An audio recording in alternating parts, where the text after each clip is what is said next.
Well, joining us once again for our weekly entertainment panel is Abby St. John. Abby, lots to talk about this week, including some news that came out kind of a surprising way, I guess, because Warner Brothers has reportedly offered Joaquin Phoenix $50 million for 2 more Joker movies that could span over 4 years, which is kind of surprising because a lot of people thought it was going to be a standalone movie. So just talk about what this could mean if there are potential sequels down the road here.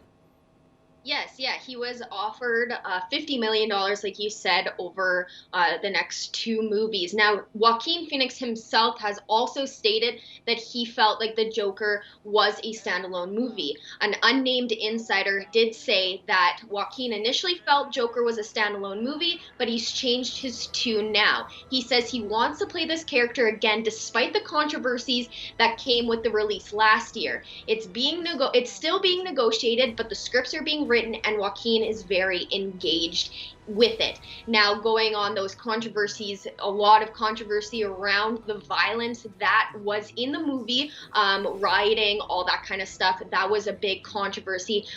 Kind of people were saying that it glorified violence or romanticized the violence in a way.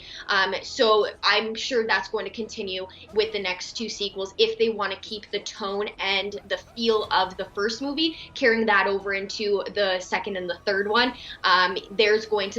They're going to meet a lot more controversies as well, just because if they want to keep it the same tone, they're going to have the same amount of violence that they did in the first one. And they're planning on releasing these in 2022 and 2024 respectively.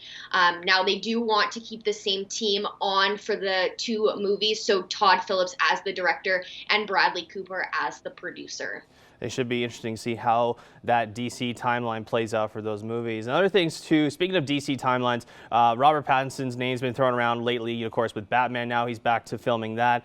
Tenet was also released where he's getting lots of praise there. And of course, the new movie, The Devil All the Time, which is out on Netflix now, he's earning lots of praise. So this is kind of sparking some James Bond rumors. Danny Boyle, who was supposed to direct the new one, said that he'd be a good fit to take over for Daniel Craig. Do you see that possibly a fit for him down the road there?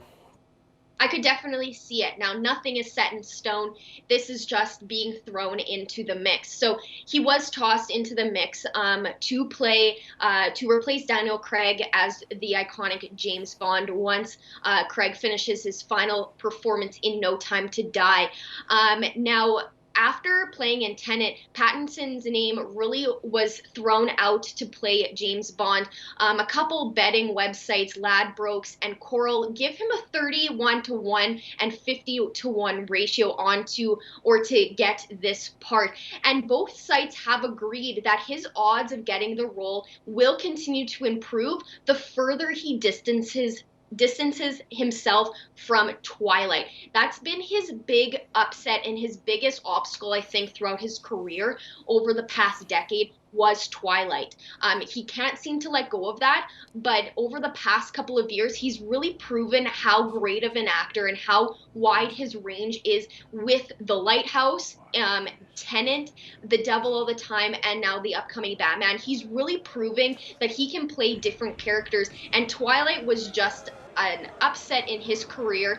This is actually who he is and his ability as an actor, and he's proved that he is a great actor. So I agree with those websites saying that the further he distances himself from Twilight and that series, the better he is likely to get big roles like James Bond and the Batman. Obviously, he has proven that he is a well-rounded actor. Absolutely. He's definitely starting to prove that, and he's definitely kind of shed that Twilight past of his. And lastly, Abby, we know you're a big Scream fan, of course. For all the Scream fans out there, the 5th one's finally been announced, and now it's been announced that production is going to start very, very soon. So just talk about what we could see, how things are going. Of course, there was already a release date set, so let's just talk about what kind of things we could expect over the next couple of months here.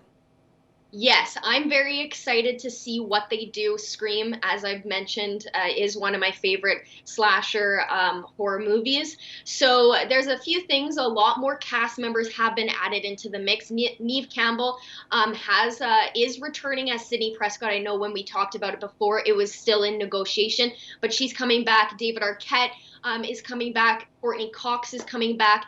And another thing to kind of throw into this mix, Matthew Lillard, who played Stu in the first movie, he, seemingly died, but he recently reiterated that he believes his character did survive the first movie. And then David Arquette went on and also he wants Hayden Panettiere, who played in the fourth movie, who played Kirby in the fourth movie, also to bring her character back. However, she did seemingly die in the fourth movie. But however, horror movies do have a way of resurrecting people from the dead. We've seen it in a lot of different movies as like a plot twist. So it is quite possible that we could see Matthew Lillard and possibly Hayden Panettiere come back in the fifth movie. I would be excited to see Matthew Lillard come back as Stu because he was such a great character in the first one, that kind of psychopathic sociopath character that was the buddy of the main villain. So it will be interesting to see what they do or how they take the fifth movie, but I'm very excited and I will be at that theater. Yeah, it's going to be interesting to see what happens over the next several months. Abby St. John, thanks a lot for joining us. Thank you.